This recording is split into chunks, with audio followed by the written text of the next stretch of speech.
नाशिक जिल्ह्यातल्या एका जुन्या कॉलनीत 4 खोल्यांच्या साध्या पण व्यवस्थित घरात 56 वर्षांचा शरद कुलकर्णी एकटाच जेवणाच्या टेबलावर बसला होता. घरात घड्याळाचा टिकटिक आवाज स्पष्ट ऐकू येत होता. पूर्वी या घरात आवाजांची रेलचेल असायची. मुलांचा गोंधळ, बायकोचं स्वयंपाकघरातलं बोलणं, टीव्हीवर चालणाऱ्या मालिकांचा गजर. पण आज सगळं शांत होतं. त्याची पत्नी मिनल गेलेल्या 4 वर्ष झाली होती. कॅन्सरने ती हळूहळू निघून गेली होती. तिच्या आजारपणाच्या शेवटच्या महिन्यात शरद ऑफिस सोडून तिच्या बाजूला बसत असे. पण त्या काळात त्याच्या मनात एक सतत कुरतडणारी गोष्ट होती. ती म्हणजे एक गुपित, जे त्याने आयुष्यभर मिनलपासून लपवले होते. त्याचा मुलगा रोहन पुण्यात नोकरी करत होता. मुलगी स्वरा मुंबईत लग्न करून स्थिर झाली होती. दोघंही आपापल्या आयुष्यात व्यस्त होते. शरद त्यांना त्रास देत नव्हता. तो नेहमी म्हणायचा, तुम्ही आनंदात असाल तर मी समाधानी आहे. पण त्या रात्री जेव्हा तो जेवण संपवून उठला, तेव्हा त्याला दरवाजाजवळ ठेवलेलं एक जुनं लिफाफं दिसलं. लिफाफ्यावर त्याचं नाव स्पष्ट लिहिलेलं होतं, शरद अनंत कुलकर्णी. हस्ताक्षर ओळखीचं होतं. त्याच्या छातीत धडधड करायला सुरुवात झाली. ते हस्ताक्षर त्याने 30 वर्षांपासून पाहिलं नव्हतं. त्याला त्याचा भूतकाळ आठवू लागला. 1993च्या साल. शरद तेव्हा तरुण होता. नुकतीच नोकरी लागलेली होती. सरकारी बँकेत कारकून म्हणून काम करत होता. त्याचवेळी त्याच्या आयुष्यात आली होती अनघा. त्याच शाखेत काम करणारी, साधी, शांत पण प्रचंड आत्मविश्वास असलेली ती मुलगी. दोघांची मैत्री झाली. मैत्रीचं रूपांतर प्रेमात झालं. त्यांनी लग्नाचं स्वप्न पाहिलं. पण घरी जेव्हा शरदने सांगितलं, तेव्हा त्याच्या वडिलांनी स्पष्ट नकार दिला. कारण अनघा वेगळ्या जातीतली होती आणि त्याच कारणावरून घरात मोठं भांडण झालं. शरद त्यावेळी कुटुंबाविरुद्ध उभं राहण्याची हिंमत करू शकला नाही आणि काही महिन्यातच त्याचं लग्न मिनलशी ठरलं. अनघाने शेवटच्या भेटीत त्याला एकच वाक्य म्हटलं होतं, तू मला सोडलंस शरद, पण या निर्णयाचा हिशेब तुला आयुष्यभर करावा लागेल. त्या भेटीनंतर ती अचानक ट्रान्सफर घेऊन दुसऱ्या शहरात गेली. शरदने आयुष्य पुढे नेलं. लग्न, मुलं, जबाबदाऱ्या सगळं त्याला व्यवस्थित वाटत होतं. पण अनघाचं वाक्य त्याच्या मनात कायम अडकून राहिलं होतं. रात्री शरदने थरथरत्या हाताने लिफाफा उघडला. आत फक्त एकच पान होतं. पत्रात लिहिलं होतं, शरद, मी तुला आयुष्यभर काही मागितलं नाही. आता मागते आहे, एकदा भेट. कारण हा हिशेब माझ्या आयुष्यापुरता राहिलेला नाही. खाली सही होती, अनघा देशपांडे, आणि एक पत्ता दिला होता, औरंगाबाद. शरदच्या हातातून पत्र खाली पडलं. हा हिशेब माझ्या आयुष्यापुरता राहिलेला नाही.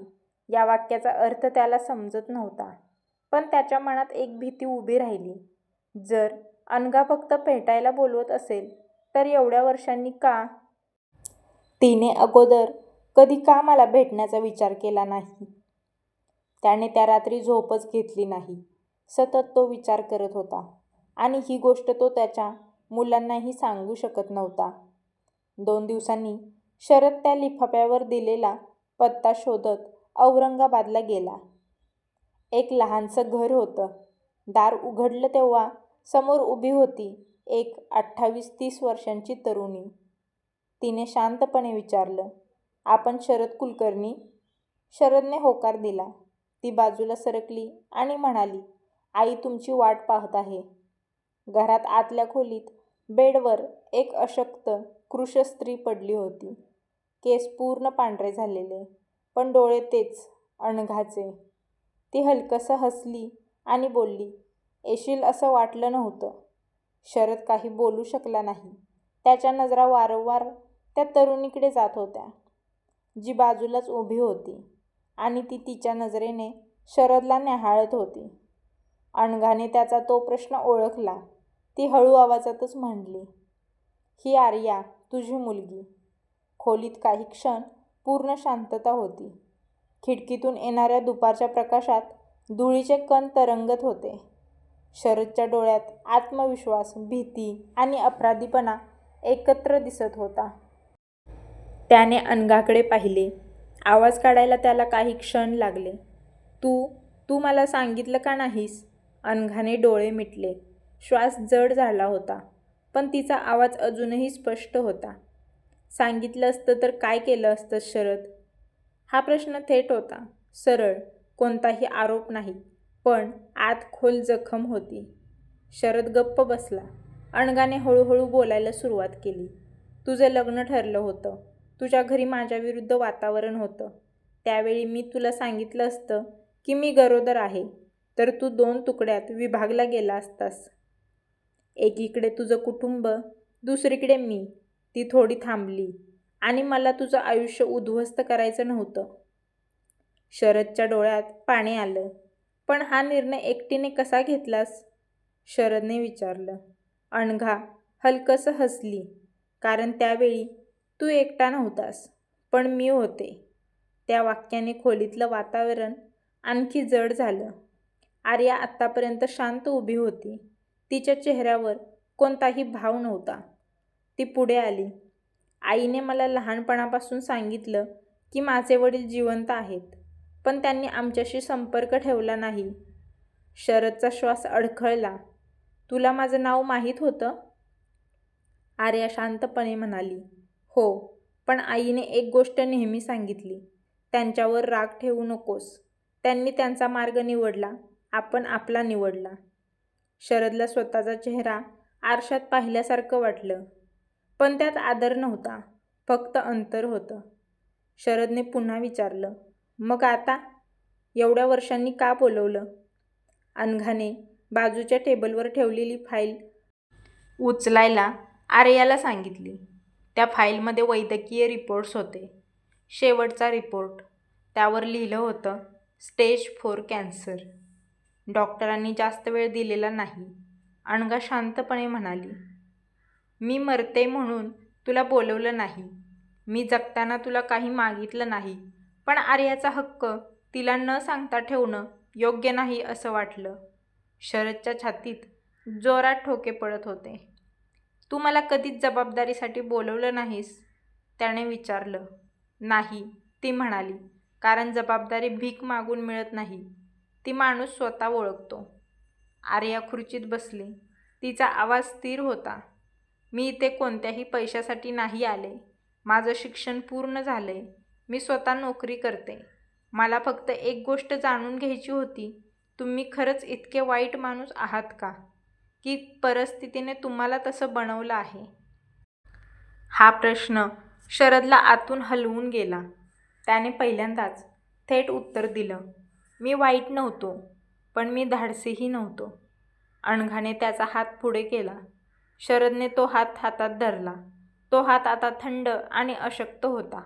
मी तुला दोष देत नाही, ती म्हणाली, पण आता निर्णय तुझा आहे. मी गेल्यावर आर्याला ओळख द्यायची की नाही हे तुला ठरवायचं आहे. खोलीत पुन्हा शांतता पसरली. पण यावेळी ती शांतता रिकामी नव्हती. ती निर्णयाची होती. औरंगाबादहून नाशिकला परत येताना शरद पूर्ण प्रवासात एकदाही मोबाईल उघडत नाही. बसच्या काचेतून बाहेर जाणाऱ्या रस्त्याकडे तो निर्विकारपणे पाहत बसतो. पण त्याच्या मनात मात्र एकच वाक्य फिरत असतं. मी वाईट नव्हतो, पण धाडसी नव्हतो. त्याला माहीत होतं, आता तो पुन्हा गप्प बसला तर फक्त भ्याडपणाचं पुढचं पाऊल असेल. घरात पोहोचल्यावर त्याने प्रथम मिनलचा फोटो हातात घेतला. तिच्या फोटोसमोर बराच वेळ तो शांत उभा राहिला. मी तुला कधीच सांगितलं नाही, तो हलक्या आवाजात म्हणाला. पण आता मी काही लपवणार नाही. त्या रात्री त्याने मुलगा रोहन आणि मुलगी स्वराला फोन केला. उद्या दोघांनी घरी या, मला महत्त्वाचं बोलायचं आहे. त्याच्या आवाजात काहीतरी वेगळं होतं. दोघांनीही कारण विचारलं नाही. दुसऱ्या दिवशी दुपारी तिघेही हॉलमध्ये बसले होते. चहा थंड झाला होता. वातावरण ताणलेलं होतं. शरदने सुरुवात केली. मी तुम्हाला आजवर कधीच काही लपवलं नाही असं तुम्हाला वाटत असेल, पण ते खरं नाही. रोहन भुवया उंचावतो. स्वरा सरळ बसते. शरद प्रत्येक वाक्य सावकाश बोलतो. तो 1993 सालापासून सगळं सांगतो. अनघा, घरचा विरोध, लग्न आणि तिचं अचानक निघून जाणं. पण जेव्हा तो म्हणतो तुमची एक बहीण आहे, तेव्हा खोलीत जणू हवा थांबते. स्वराच्या हातातून कप खाली पडतो. रोहन उभा राहतो. हे काय बोलताय तुम्ही? शरद त्यांच्याकडे थेट पाहतो. ती माझी चूक नाही म्हणणार, ती माझी जबाबदारी आहे. रोहनला पहिला राग येतो, तो नैसर्गिक असतो. रोहनचा आवाज मोठा होतो. आईला माहीत होतं का हे? शरद थोडा थांबतो. नाही, तिला माहीत नव्हतं. हा शब्द रोहनला जास्त जखम करतो. म्हणजे तुम्ही आईशी आयुष्यभर खोटे जगलात? शरद उत्तर देत नाही, कारण ते उत्तर त्याच्याकडे नव्हतं. स्वरा मात्र शांतपणे विचारते, ती मुलगी, तिला काय हवंय? तिला काहीच नको आहे, शरद म्हणतो. ती फक्त मला ओळखून जावं इतकंच. खूप वेळ कोणी काही बोलत नाही. शेवटी स्वरा म्हणते, बाबा, राग आहे, खूप आहे. पण एक गोष्ट विचारते. जर तुम्ही आजही आम्हाला सांगितलं नसतं तर आम्हाला कधीच कळलं नसतं. तरीही तुम्ही सांगितलं, म्हणजे तुम्ही परिस्थितीपासून लांब पळत नाहीत. रोहन अजूनही अस्वस्थ असतो. तो खिडकीतून बाहेर पाहत म्हणतो, मला वेळ लागेल. पण जर ती खरंच आपली बहीण असेल तर तिची चूक नाही.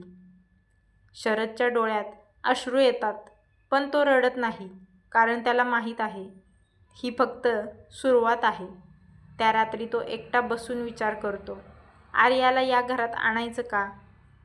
ही ओळख देणं म्हणजे फक्त नाव देणं नाही. याचा अर्थ आहे वारसा, नातं, समाज, लोकांचे प्रश्न, सर्व काही. पण तो स्वतःला एकच प्रश्न विचारतो, मी आयुष्यभर जे चुकलो ते आता तरी दुरुस्त करणार का? आणि पहाटे तो निर्णय घेतो. तो आर्याला फोन करतो, जर तू तयार असशील तर या घराचे दरवाजे तुझ्यासाठी खुले आहेत. फोनच्या दुसऱ्या टोकाला काही क्षण शांतता असते. मग आर्या म्हणते, मी येईन, पण मुलगी म्हणून नाही, माणूस म्हणून. त्या रविवारी दुपारी घरात एक विचित्र शांतता होती. शरद सकाळपासूनच अस्वस्थ होता. त्याने हॉल आवरला, पडदे नीट लावले, टेबलावर पाण्याची बाटली ठेवली. जणू काही खास पाहुणा येणार होता. पण हा पाहुणा बाहेरचा नव्हता, रक्ताचा होता. रोहन मुद्दाम थोडा उशिरा आला. त्याला स्वतःलाच समजत नव्हतं. तो रागवलेला आहे